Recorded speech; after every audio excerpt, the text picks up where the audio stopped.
ಭಾರತದ ಜಲಯುದ್ಧಕ್ಕೆ ಪದರುಗುಟ್ಟಿದಂತಹ ಪಾಕಿಸ್ತಾನ, ಪಾಕ್ನಲ್ಲಿ ಜಲಕ್ಷಾಮ, ವೈರಿ ರಾಷ್ಟ್ರಗಳಲ್ಲಿ ಅಲ್ಲೋಲ ಕಲ್ಲೋಲ. ಪಾಕಿಸ್ತಾನಕ್ಕೆ ನೀರು ನಿಲ್ಲಿಸಿದಂತಹ ಭಾರತ, ಪಾಕಿಸ್ತಾನಕ್ಕೆ ಹೋಗುತ್ತಿದ್ದಂತಹ ನೀರಿನ ಪ್ರಮಾಣ 21ರಷ್ಟು ಇಳಿಕೆ.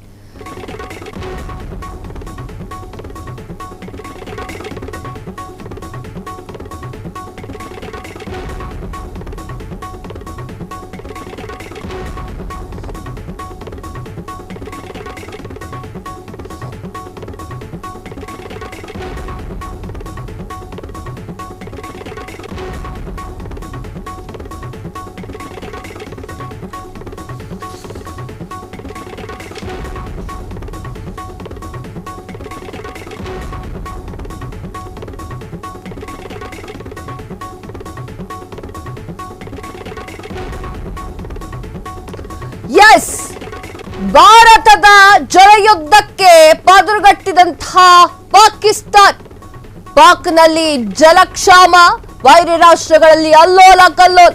ಪಾಕಿಸ್ತಾನಕ್ಕೆ ನೀರು ನಿಲ್ಲಿಸಿದಂತಹ ಭಾರತ, ಪಾಕಿಸ್ತಾನಕ್ಕೆ ಹೋಗ್ತಿದ್ದಂತಹ ನೀರಿನ ಪ್ರಮಾಣ 21ರಷ್ಟು ಇಳಿಕೆ. ಭಾರತದಿಂದ ಏಪ್ರಿಲ್ 24ರಂದು ಸಿಂಧೂ ಒಪ್ಪಂದದ ಅಮಾನತು. ಪ್ರತಿದಿನ ಪಾಕಿಸ್ತಾನಕ್ಕೆ 35,000 ಕ್ಯೂಸೆಸ್ ನೀರು ಹೋಗ್ತಿತ್ತು. ಆದ್ರೆ ನಿನ್ನೆಯಿಂದ ಕೇವಲ 3,100 ಕ್ಯೂಸೆಸ್ ನೀರು ಹೋಗ್ತಾ ಇದೆ. ಇದಾಗಬೇಕಿದೆ ಪಾಕಿಸ್ತಾನಕ್ಕೆ, ಇಂಥದ್ದು 1000 ಆಗ್ಬೇಕು ಅವರಿಗೆ. ಸುಮ್ಮನೆ ಕೂತ್ಕೊಳ್ಳೋದು ಬಿಟ್ಬಿಟ್ಟು ಪಹಲ್ಗಾಮ್ನಲ್ಲಿ ದಾಳಿ ಮಾಡೋದು, ಗೊತ್ತಿದ್ದು ಬಾಂಬ್ ಹಾಕೋದು, ಹಿಂಗ್ ಮಾಡ್ತಾ ಇರೋದಕ್ಕೆ ಹಿಂಗಾಗಿರೋದು. ಈಗ ತೊಳ್ಕೊಳಕ್ ನೀರಿಲ್ಲ, ಅಲ್ಲಿ ಊಟ ಮಾಡಿದ ಕೈ ತೊಳ್ಕೊಳಕ್ ನೀರಿಲ್ಲ.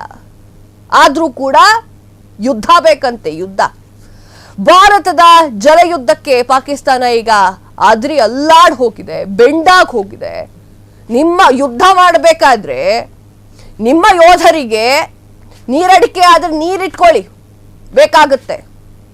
ಎಲ್ಲ ಈಗಲೇ ತೊಳೆದು ಕ್ಲೀನ್ ಮಾಡಿ ಖಾಲಿ ಮಾಡಿ ಇಡಬೇಡಿ. ಪಾಕಿಸ್ತಾನದಲ್ಲಿ ಜಲಕ್ಷಾಮ, ವೈರಿ ರಾಷ್ಟ್ರ ಅಲ್ಲೋಲ ಕಲ್ಲೋಲವಾಗಿದೆ. ಭಾರತ ಕೊಟ್ಟಿರುವಂತಹ ಈ ಒಂದು ಉದ್ವಿಗ್ನ ಪರಿಸ್ಥಿತಿಗೆ ಪಾಕಿಸ್ತಾನ ಅಲ್ಲೋಲ ಕಲ್ಲೋಲವಾಗಿದೆ. ಎಸ್, ಚೆನಾಬ್ ನದಿಯಲ್ಲಿ ನೀರಿನ ಹರಿವು ನಿಲ್ಲಿಸಿದಂತಹ ಭಾರತ, ಬಗ್ಲಿಹಾರ್ ಡ್ಯಾಂನಿಂದ ನೀರು ಹರಿವಿಕೆಯ ತಡೆ. ನೀರು ನಿಲ್ಲಿಸಿದ ಕಾರಣ ಬೇಸಿಗೆ ಬೆಳೆ ಭಾರಿ ಹೊಡೆತ. ಪಾಕಿಸ್ತಾನದಲ್ಲಿ 31% ಬೆಳೆ ನಾಶದ ಆತಂಕ.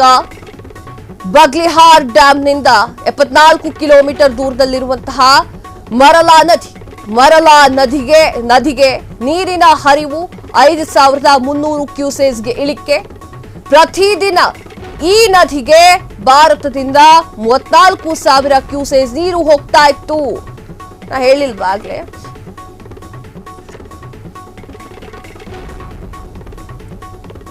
ಎಸ್, ನಾನಾಗ್ಲೇ ಹೇಳ್ತಾ ಇದ್ದೆ, ಪಾಕಿಸ್ತಾನಕ್ಕೆ ತೊಳಿಲಿಕ್ಕೆ ಕೂಡ ನೀರಿರೋದಿಲ್ಲ, ಸಿಗೋದಿಲ್ಲ ಅನ್ನುವಂಥದ್ದು. ಈಗ ಅದಕ್ಕೆ ಪುಷ್ಟಿ ನೀಡುವಂತೆ ಚಿನಾಬ್ ನದಿಯಲ್ಲಿ ನೀರಿನ ಹರಿವು ಭಾರತ ನಿಲ್ಲಿಸಿದೆ. ಬಗ್ಲಿಹಾರ್ ಡ್ಯಾಂನಿಂದ ನೀರು ಹರಿವಿಕೆಗೆ ತಡೆಯನ್ನ ನೀಡಲಾಗಿದೆ. ನೀರು ನಿಲ್ಲಿಸಿದ ಕಾರಣದಿಂದಾಗಿ ಏನು ಬೇಸಿಗೆಯಲ್ಲಿ ಬೆಳೆದಿರ್ತಾರಲ್ವಾ, ಆ ಒಂದು ಬೆಳೆಗೆ ಭಾರಿ ಹೊಡೆತ ಉಂಟಾಗಿದೆ. ಪಾಕಿಸ್ತಾನದಲ್ಲಿ 31% ಬೆಳೆ ನಾಶದ ಆತಂಕ ಎದುರಾಗ್ತಾ ಇದೆ.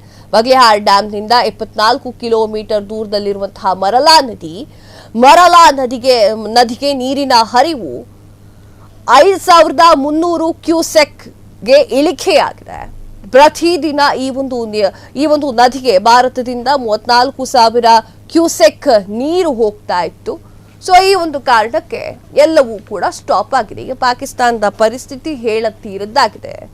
ಯುದ್ಧ ಮಾಡ್ತೀವಿ ಅಂತ ಕೂತಿದ್ದಂತಹ ಪಾಕಿಸ್ತಾನಕ್ಕೆ ಈ ಯುದ್ಧವನ್ನ ಸಹಿಸಿಕೊಳ್ಳೋಕಾಗ್ತಾ ಇಲ್ಲ, ಈ ಯುದ್ಧದ ಹೊಡೆತವನ್ನ ನಿಭಾಯಿಸೋಕಾಗ್ತಾ ಇಲ್ಲ. ಭಾರತದ ಮೇಲೆ ಅಣ್ವಸ್ತ್ರ ಪ್ರಯೋಗವನ್ನ ಮಾಡಲಿಕ್ಕೆ ನಾವು ಸಿದ್ಧ, 210 ಅಣ್ವಸ್ತ್ರಗಳನ್ನ ಭಾರತಕ್ಕಾಗಿಯೇ ಇಟ್ಟಿದ್ದೇವೆ ನಾವು ಅಂತ ಪುಂಗಿ ಊದಿದ್ದಂತಹ ಪಾಕಿಸ್ತಾನಕ್ಕೆ ನೀರಿಲ್ಲ. ಈಗ ಪಾಕಿಸ್ತಾನದಲ್ಲಿ ಜಲಕ್ಷಾಮ ಉಂಟಾಗಿದೆ. ಪಾಕಿಸ್ತಾನದಲ್ಲಿ ತಿನ್ನೋಕು ತೊಳೆಯೋಕು ನೀರಿಲ್ಲ, ಆ ಪರಿಸ್ಥಿತಿ ಉಂಟಾಗಿದೆ. ಪಾಕಿಸ್ತಾನದಲ್ಲಿ ಬೆಳೆದಂತಹ ಬೇಸಿಗೆಯ ಬೆಳೆಗೆ ಆಪತ್ತಿ ಎದುರಾಗಿದೆ. ಪಾಕಿಸ್ತಾನಕ್ಕೆ ಹೋಗ್ತಿದ್ದಂತಹ ನೀರಿನ ಪ್ರಮಾಣ 21ರಷ್ಟು ಇಳಿಕೆಯಾಗಿದೆ. ಭಾರತದಿಂದ ಏಪ್ರಿಲ್ 24ರಂದು ಸಿಂಧು ಒಪ್ಪಂದ ಅಮಾನತಾಗಿತ್ತು. ಪ್ರತಿದಿನ ಪಾಕಿಸ್ತಾನಕ್ಕೆ 35,000 ಕ್ಯೂಸೆಕ್ ನೀರು ಹೋಗ್ತಾ ಇತ್ತು. ಆದರೆ ನಿನ್ನೆಯಿಂದ ಕೇವಲ 3,100 ಕ್ಯೂಸೆಕ್ ನೀರು ಹೋಗ್ತಾ ಇದೆ. ಈಗ ಎಷ್ಟು ಪ್ರಮಾಣದಲ್ಲಿ ನೀರು ಬಳಕೆ ಮಾಡ್ತಾ ಇದ್ರು ಪಾಕಿಸ್ತಾನ, ಅಷ್ಟೇ ಪ್ರಮಾಣದಲ್ಲಿ ಇಳಿಕೆ ಮಾಡ್ಕೋಬೇಕಾಗತ್ತೆ. ಅವರು ನೀರಿನ ಪ್ರಮಾಣ, ಬಳಕೆ ಮಾಡುವಂತಹ ಪ್ರಮಾಣ. ಈಗ ಯುದ್ಧ ಮಾಡ್ತೀವಿ ಅಂತ ಕೂತಿದ್ದಾರೆ. ಅವರ ಸೈನಿಕರಿಗೆ ಅದು ಹೆಂಗ್ ನೀರು ಕೊಡ್ತಾರೋ ಅಂತ ಗೊತ್ತಾಗ್ತಾ ಇಲ್ಲ. ಚಿನಾಬ್ ನದಿಯಲ್ಲಿ ನೀರಿನ ಹರಿವು ಭಾರತ ನಿಲ್ಲಿಸಿದೆ. ಬಗ್ಲಿಹಾಟ್ ಡ್ಯಾಂನಿಂದ ನೀರು ಹರಿವಿಗೆ ತಡೆ ಮಾಡಲಾಗಿದೆ. ನೀರು ನಿಲ್ಲಿಸಿದಂತಹ ಕಾರಣಕ್ಕಾಗಿ ಬೇಸಿಗೆಯಲ್ಲಿ ಬೆಳೆದಂತಹ ಭಾರಿ ಬೆಳೆ ಎಲ್ಲ ಸರ್ವನಾಶವಾಗಿದೆ. ಪಾಕಿಸ್ತಾನಕ್ಕೆ ಈಗ ನಿಜಕ್ಕೂ ಕೂಡ ಚೇತರಿಸಿಕೊಳ್ಳುವಂತಹ ಶಕ್ತಿ ಇಲ್ಲ. ಆದರೂ ಕೂಡ ವಿಶ್ವಸಂಸ್ಥೆಯ ಬಳಿ ಹೋಗುತ್ತೆ, ಬೇಡ್ಕೊಳ್ಳುತ್ತೆ.